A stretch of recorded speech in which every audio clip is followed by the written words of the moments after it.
শুভেচ্ছা সবাইকে। আশা করি আপনারা সবাই ভালো আছেন। আজকে আমি একটা গুরুত্বপূর্ণ বিষয় নিয়ে কথা বলবো। সেটা হচ্ছে আমাদের দেশে জনসংখ্যা বৃদ্ধি ক্রমাগত বেড়েই চলছে। সেই বিষয় নিয়ে। এই বিষয়টি আমি কথা বলছি কোনো ধর্মীয় অনুভূতিতে আঘাত করার জন্য না। রাদার আমি আমাদের দেশে এটা একটা প্রবলেমেটিক সলিউশন এটা আনার জন্যই আমি সবাইকে এডুকেট করার চেষ্টা করছি। তো আমার এখানে আজকে আমি কিছু স্ট্যাটিস্টিক্স তুলে ধরব আমাদের দেশের জনসংখ্যা এবং অন্যান্য দেশের জনসংখ্যার সাথে সিমিলার সাইজে। সো তখন আপনারা বুঝবেন যে আমাদের দেশের জনসংখ্যা বৃদ্ধিটা কিভাবে বাড়ছে। সো আমি প্রথমে আসি আমাদের বর্তমান জনসংখ্যা বলা হচ্ছে যে 17 কোটি থেকে 18 কোটি সেন্সাস অনুযায়ী, যেটা করা হয়েছে লাস্ট 2023। কিন্তু আমাদের দেশের যে সাইজ সেটা হচ্ছে, আমি একটু স্ট্যাটিস্টিক্সটা দেখে বলছি, সেটা হচ্ছে 148,460 স্কোয়ার কিলোমিটার্স। আপনি যদি বর্গ মাইলসে ধরেন সেটা হচ্ছে 57,320 বর্গ মাইলস। তো এতটুকু একটা দেশে যে 17-18 কোটি, আপনি আর ওয়ার্ল্ডের কোনো দেশেই দেখবেন না যে এত ঘনবসতিপূর্ণ একটা দেশ। আবার আপনি যদি একই সাইজের দেশগুলো দেখেন, সেটা হচ্ছে কাছাকাছি হচ্ছে Nepal, then Tajikistan, then Greece, Nicaragua, North Korea, and আমাদের উপরে যে আছে আর একটু বেশি সাইজ নেই সেটা হচ্ছে তিউনেশিয়া। সো আপনি আমাদের দেশের জনসংখ্যার সাইজ অনুযায়ী এটা হচ্ছে 92, মানে 92তম দেশ। আর আপনি জনসংখ্যার দিক থেকে এটা হচ্ছে 8তম দেশ। সো আপনি এভাবে যদি দেখেন, একটা ছোট একটা দেশে এত জনসংখ্যা, এইটা আমাদের দেশের অর্থনীতির জন্য যেমন ভালো না, আমাদের দেশের যেই অবকাঠামোগত যেই অসুবিধাগুলো আছে এগুলো যে গভর্নমেন্ট ঠিক করবেন ভবিষ্যতে, সেটাও তাদের জন্য সুবিধাজনক পর্যায়ে নেই। সো সেই জন্যই আমি ভাবছি যে আজকে এই বিষয়টি নিয়ে কথা বলবো। এটার অ্যাডভান্টেজ এবং ডিসঅ্যাডভান্টেজগুলো আমি কথা বলবো, যাতে আপনারা একটু এডুকেটেড হন। নট অনলি যারা অনেকগুলো ছেলে মেয়ে আছেন, যারা ভবিষ্যতে ছেলে মেয়ে নেবেন, তাদের জন্য এটা একটা ইম্পর্টেন্ট ইস্যু হতে পারে। সো আমাদের দেশে যেই জনসংখ্যা, এই কারণেই দেখা যাচ্ছে যে আমাদের যে চাকুরি বা ব্যবসা করা বা রাস্তাঘাটে যে সমস্যা, এগুলো ক্রমাগত বেড়েই চলছে। তারপরে আপনাদের যে যানজট হচ্ছে, তারপরে আপনাদের যেই কমিউনিকেশন, যে ট্রান্সপোর্টেশন, যে সমস্যাগুলো বেড়েই চলছে, কারণ আমাদের দেশে জনসংখ্যাও বেড়ে যাচ্ছে। সেই তুলনায় আমাদের দেশে কিন্তু রাস্তাঘাট বেড়ে যাচ্ছে না, খেলার মাঠ বেড়ে যাচ্ছে না, কারণ এই এত জনসংখ্যাকে অ্যাকোমোডেট করার জন্য যেই ধরনের ল্যান্ড দরকার সেটা আমাদের দেশে নেই। কিছুদিন আগে বোধহয় আপনারা জেনেছেন যে বর্তমান যে গভর্নমেন্ট, তারা প্রচুর বিনিয়োগ আনার চেষ্টা করছেন, কিন্তু যে ফরেন কান্ট্রি, ওভারসিজ কান্ট্রিগুলোকে আনবেন, তাদের জন্য যে 100 একর্স বা 100 একরের উপরে যে জায়গা লাগে একটা ইকোনমিক জোন তৈরি করার জন্য, ওইটাই ওনারা খুঁজে পাচ্ছেন না। বিকজ আমাদের দেশে এত পপুলেশন, এত জনসংখ্যা বেড়ে গেছে, এইটাকে অ্যাকোমোডেট করার জন্য ল্যান্ড গ্র্যাবিং হচ্ছে। যে আপনার বাসস্থান তো একটা ইম্পর্টেন্ট ইস্যু, যে এটা বেসিক মানুষের নিড, ওইটা হচ্ছে। আবার ওইটাকে পূরণ করতে গিয়ে দেখা যাচ্ছে যে আমাদের ফার্মিং যেই ল্যান্ডগুলো, ওগুলো কমে যাচ্ছে। সো আপনাকে বোথ সাইডে আপনি যদি দেখেন, এটাতে ক্রমাগত সমস্যা বেড়েই যাচ্ছে। সো এখন আমাদেরকে কি করতে হবে এই সমস্যাগুলো থেকে, মানে আপনার ওভারকাম করার জন্য? এটা রাতারাতি করা যাবে না, যেহেতু এটা ঘটেছে। আপনি যদি দেখেন 1971-এ যখন আমাদের দেশ স্বাধীন হয়েছে, তখন আমাদের কিন্তু 8 কোটির কিছু উপরে জনসংখ্যা ছিল। সেই 8 কোটি থেকে এখন হয়ে গেছে ডাবলেরও বেশি, মানে 18 করোড়, 18 কোটি লোক। সো এই যে 18 কোটি লোক, এটা আপনার যে ক্রমাগতভাবে বেড়েছে, এইটা লেগেছে, আপনি ধরুন দেখুন 71 থেকে এখন যদি আপনি 45 ইয়ার্স লেগেছে। সো এইটাকে কমানো এত সহজ উপায় না। সেই জন্য আমাদের যেহেতু আরেকটা সমস্যা হচ্ছে, আমাদের দেশ হচ্ছে আমাদের দেশের জনগণ খুব ধর্মভীরু। আমরা ধর্ম পালন করতে লাইক করি সবাই। এটা নট অনলি কিছু জনসংখ্যা, এটা মোস্ট অফ দ্য পপুলেশন আমাদের ধর্ম। কিন্তু এইটা আপনার ধর্মের দিক থেকে না দেখে আপনি যদি এইটা ইকোনমিক থেকে দেখেন, ইকোনমিক কন্ডিশন থেকে দেখেন, এটা আপনাদের পার্সোনালি উপকৃত হবেন এবং দেশের যে অবকাঠামোগত যে সম্প্রসারণ, এটাও আপনাকে সুবিধা দিবে। তাহলে আপনার নট অনলি আপনার নিজের জন্য, আপনার দেশের পরের যে প্রজন্ম বা আপনার ছেলেমেয়ের জন্য এইটা আপনার সুফল বয়ে আনবে। যে কীভাবে সুফল বয়ে আনবে, আমি কিছু কয়েকটা এক্সাম্পল দিচ্ছি। আপনি যদি দেখেন, আপনি একটা ছেলে বা একটা মেয়ে থাকে, একটা সন্তান যদি আপনার থাকে, এবং আপনি ধরুন যে আপনি একটা খুবই মধ্যবিত্ত বা নিম্ন মধ্যবিত্ত ঘরের ফ্যামিলি থেকে এসছেন, আপনার ছোট একটা জায়গা আছে, সেই জায়গায় আপনি একটা বাড়ি করেছেন, সেটা আপনি কংক্রিটের বাড়ি হোক বা টিনের বাড়ি হোক, গ্রামে হোক বা শহরে হোক। তো আপনার যদি একটা সন্তান থাকে, আপনার যে বুড়ো বয়সে আপনি ওই বাড়িতে থাকবেন ওই একটা সন্তানের সাথেই, এবং ওই সন্তানের আর কোনো হার্ডশিপ বা কষ্ট করে যে বাড়ি কিনতে হবে, জায়গা কিনতে হবে, ওটা করতে হবে না। আপনার মানে আপনি যখন এই পৃথিবী থেকে চলে যাবেন, ওই সন্তান অটোমেটিক্যালি ওই বাড়িটা পেয়ে যাচ্ছে। সিমিলারলি আপনার সেই সন্তান যদি একটা সন্তান নেয়, তারও সেই বাড়িটা হয়ে যাচ্ছে। কিন্তু আপনার যদি 4-5 জন বা 6 জন ছেলে মেয়ে থাকে, আপনি চিন্তা করুন, তাকে আপনার যদি ক্ষমতা থাকে হয়তো আপনি 6-7টা 8টা বাড়ি করে দিতে পারবেন। কিন্তু আপনি যদি মধ্যবিত্ত বা নিম্ন মধ্যবিত্ত ফ্যামিলি থেকে আসেন, তাহলে এটা আপনার পক্ষে কোনোভাবেই সম্ভব না। কারণ আমাদের দেশে যে বাড়ি আর ল্যান্ডের যেই দাম এবং আমাদের যেই ইনকাম মানে আয়, সেই তুলনায় ওগুলোর দাম অনেক বেশি। সো এটা সবার পক্ষে মানে ম্যাস পিপল, ম্যাক্সিমাম পপুলেশনের জন্য, লোকের পক্ষে এটা সম্ভব না। সো অ্যাজ এ রেজাল্ট আপনার যদি একটা সন্তান থেকে থাকে, তা আপনার জন্য এটা আর দুশ্চিন্তার কোনো কারণ নেই যে আপনি যদি চলে যান এই পৃথিবী থেকে, তাহলে আপনার ছেলে মেয়ের কী হবে, সেই দুশ্চিন্তাটা আপনার চলে গেল। তা সিমিলারলি আপনার ছেলে মেয়ে যদি একই পথ ফলো করে একটা সন্তান হলে, তখন আপনি দেখবেন যে তারও আর কোনো করতে হলো না, মানে চিন্তা করতে হলো না। সিমিলারলি তার যে ল্যান্ড যে অকুপেশন যে রেটটা, ওইটা আপনার স্টেবল আছে, মানে আপনার স্থির আছে। এটা আপনি আরও একটা বাড়ি করার জন্য, আপনার 4-5টা ছেলে মেয়ের জন্য আরও একটা ল্যান্ড গ্র্যাব করে বা কিনে তাকে সেখানে আরও একটা বাড়ি করতে হলো না। তার মানে আপনার যেই ফার্মিং ল্যান্ডগুলো আছে ওইটা সেভ হয়ে গেল, ওখানে আর কোনো অকুপেশন হচ্ছে না বাড়ি করার জন্য। এই একটা উপকার আপনি দেখছেন।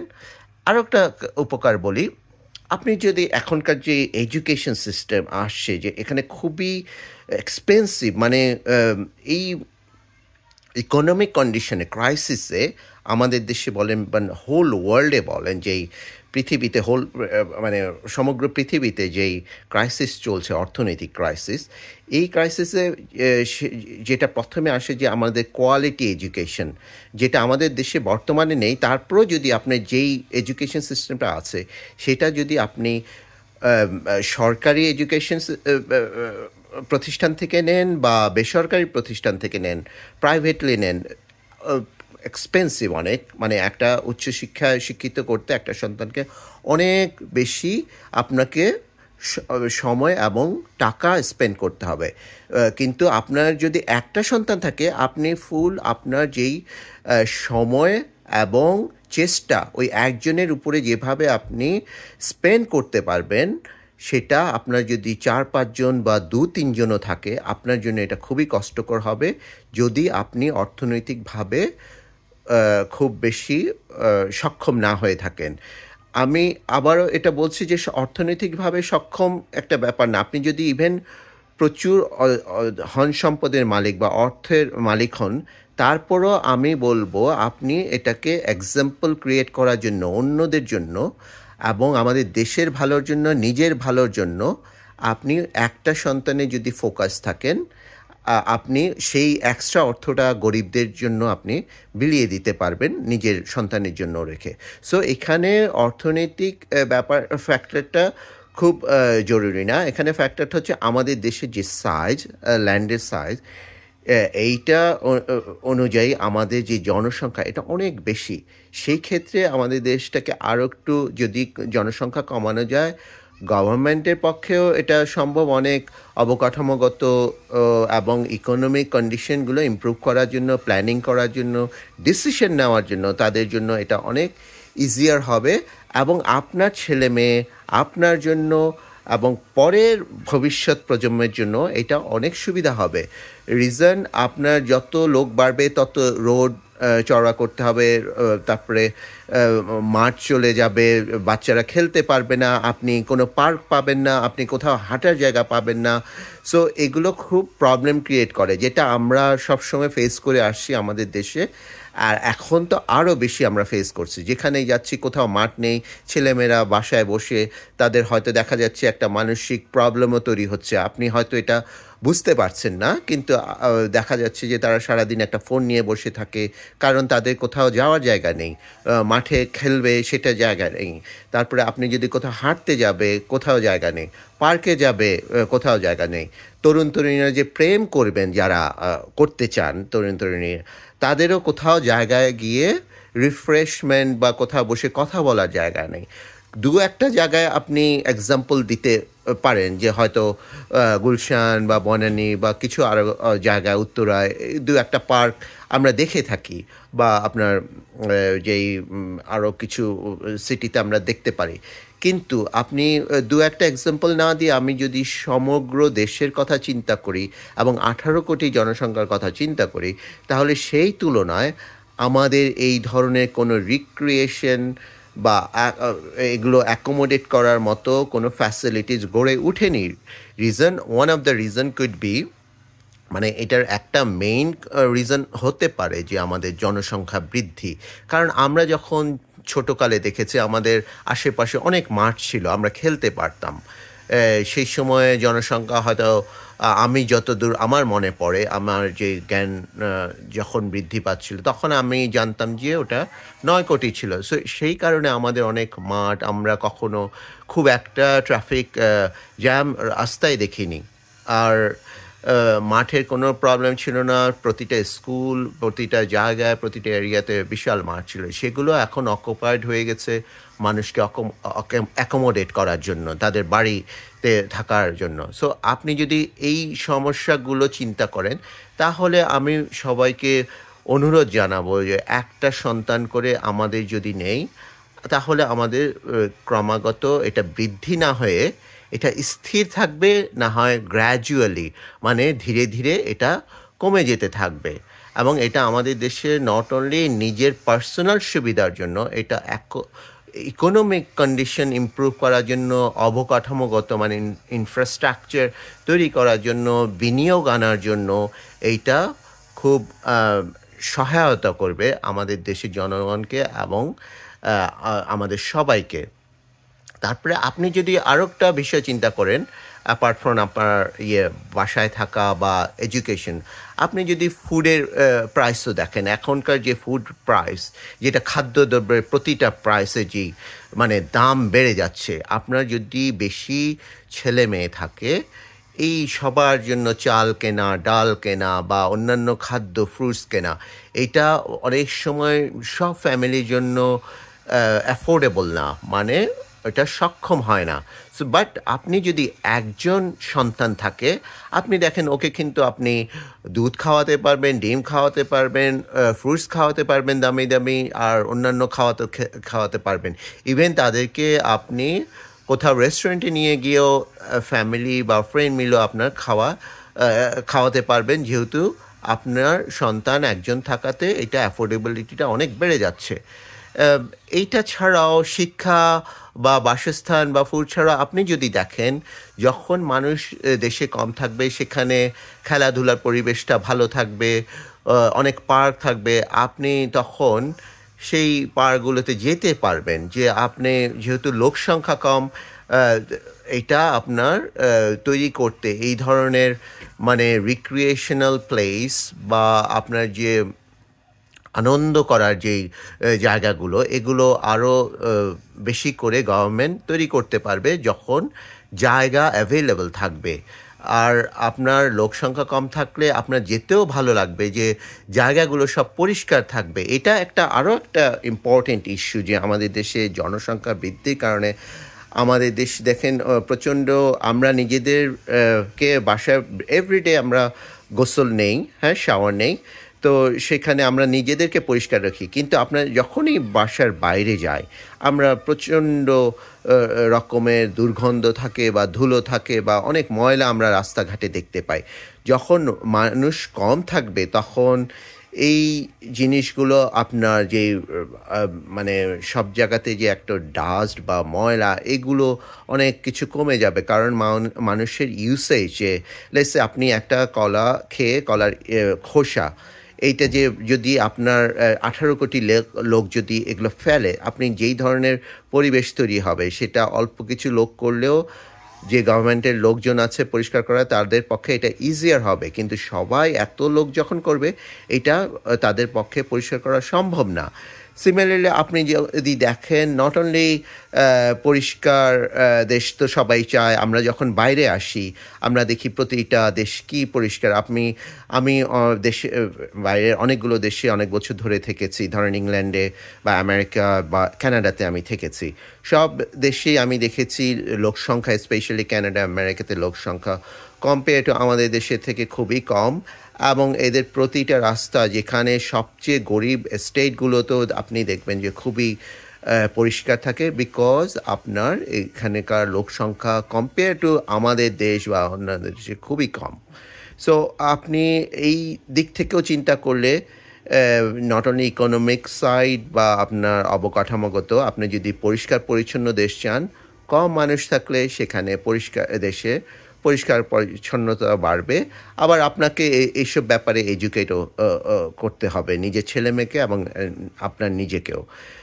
এই কতগুলো অ্যাডভান্টেজ যদি দেখেন, এছাড়াও আরও অনেকগুলো অ্যাডভান্টেজ আপনি পাবেন যদি আপনার লোকসংখ্যা দেশে কম থাকে, আপনার ফ্যামিলিতে একটি করে সন্তান থাকে, তাহলে আপনি দেখবেন যে কোথাও চিকিৎসা করতে গেলে আপনার এখন দেখা যাবে যে প্রচণ্ড লাইন হয়ে থাকে কোনো গভর্নমেন্ট মেডিকেল হসপিটালে গেলে, স্পেশালি ঢাকা মেডিকেল বা সরওয়ার্দী, দেখা যায় লাইন দিয়ে থাকে, সময় সারাদিন চলে যায়, সিট পাওয়া যায় না। এই সমস্যাগুলো থেকে আপনি পরিত্রাণ পাবেন, মানে আপনি ভালো চিকিৎসা পাবেন কম টাকা দিয়ে, কারণ গভর্নমেন্ট যেই হসপিটালগুলো ওগুলো কম চার্জ করে কম্পারেটিভলি প্রাইভেট থেকে, এবং ডক্টরদেরকেও তখন আপনার যখন কম লোক থাকবে ওরা ভালো করে আপনাকে সার্ভিস দিতে পারবে। সো এই জিনিসটার থেকেও আপনি শিক্ষা নিতে পারেন যে কম সন্তান হলে, একটা করে সন্তান হলে কত সুবিধা হবে দেশের জন্য, আপনার জন্য, আপনার নিজের স্বার্থ যদি আপনি চিন্তা করেন যে কোয়ালিটি যদি ভালো সার্ভিস পেতে চান সেই ক্ষেত্রে আপনি যদি অর্থনৈতিকভাবে কমফোর্টেবল লাইফ মানে আরামদায়ক লাইফ এবং টেনশন ফ্রি লাইফ চান, তাহলে আপনাকে কম সন্তান মানে একটা করে সন্তান নিলে আপনি এটা সুফল পেতে পারবেন। আপনি শিক্ষা বলেন, মেডিকেল কোয়ালিটি মেডিকেল বলেন বা বাসস্থান বলেন, খাওয়া বলেন এবং রিক্রিয়েশন বলেন, সব দিক থেকে আপনার যদি সন্তান কম থাকে, একটি সন্তান থাকে এবং দেশের জনসংখ্যা কম থাকে, তাহলে দেশ উপকৃত হবে, আপনি নিজে উপকৃত হবেন এবং আরেকজনকে উপকৃত করবেন। সো আপনি যদি এই মেসেজগুলো সবাইকে পৌঁছে দেন, সেটা অন্য সবার জন্য ভালো হবে। আর আপনি যদি, আমরা সবসময় উন্নত দেশের কথা চিন্তা করি, ওই দেশগুলো এত সুন্দর, আমাদের দেশটা কেন সুন্দর হলো না, আমাদের দেশের লোক কেন অপরিষ্কার করে রাখে, কারণই হচ্ছে এটার ওয়ান অফ দ্য রিজনই হচ্ছে আপনার জনসংখ্যা বৃদ্ধি। এই জনসংখ্যা বৃদ্ধি আমাদেরকে রোধ করতে হবে। আপনি ধর্ম পালন করুন বা আপনার নিজের গার্লফ্রেন্ড বা ওয়াইফের সাথে আনন্দ করুন, বাট আপনি কন্ট্রোলভাবে আপনি যদি প্রোটেকশন নেন সেই ক্ষেত্রে, এবং আপনার যদি ফ্যামিলি প্ল্যানিং থাকে একজন সন্তান, এটা আপনার জন্য সবসময় সুফল বয়ে আনবে।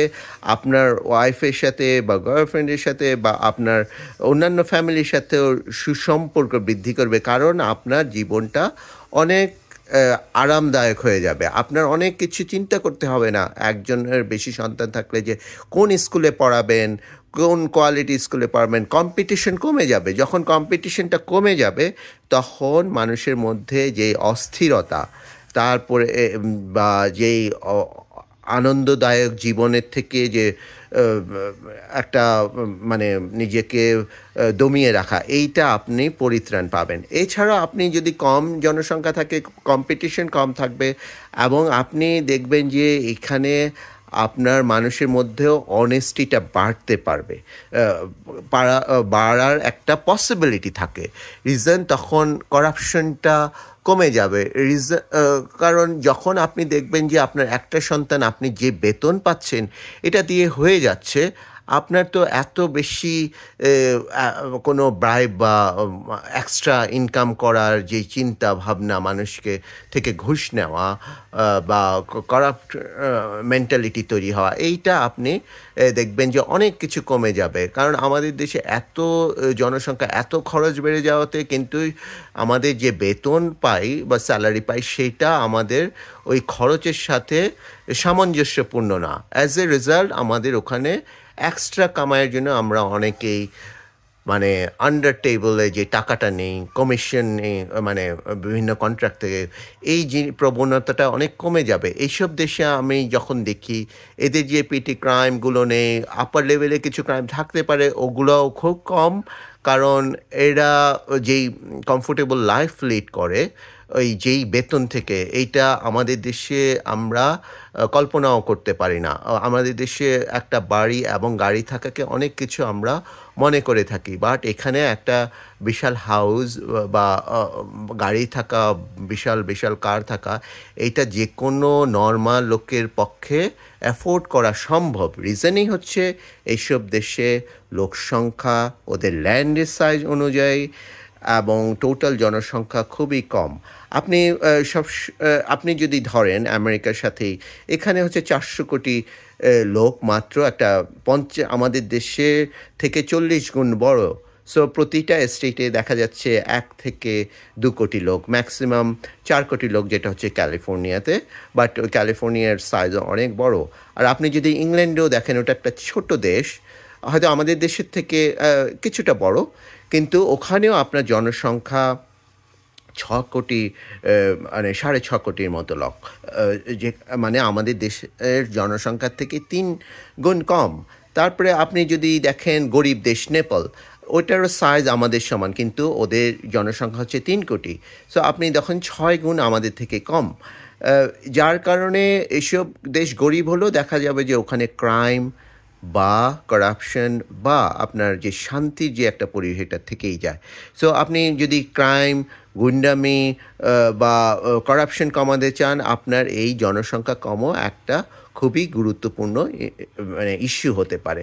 সো আমি সবাইকে অনুরোধ করব যে আপনারা সবাইকে এনকারেজ করবেন, অনুরোধ করবেন, যাতে ভবিষ্যতে বা আজকে থেকে আমরা মানে শপথের মতো নিতে পারি যে আমরা আমাদের দেশের জনসংখ্যা কমাবো, দেশটাকে উন্নত করব, যাতে আমিও শান্তিতে থাকতে পারি, আমার ছেলে মেয়ে শান্তিতে থাকতে পারে, এবং তাদের পরবর্তী যেই মানে বংশধররা, তারাও যাতে শান্তিতে থাকতে পারে for the rest of the life. So আপনি এই শপথটা নিয়ে আজকে থেকে সবাইকে অনুরোধ করবেন, এবং এটা মেসেজটা সবাইকে দিলে খুবই আপনিও উপকৃত হবেন, সবাই উপকৃত হবে। আজকে এই পর্যন্তই। পরে আবার অন্য বিষয় নিয়ে আমি আবারও কথা বলবো। ধন্যবাদ সবাইকে। ভালো থাকবেন।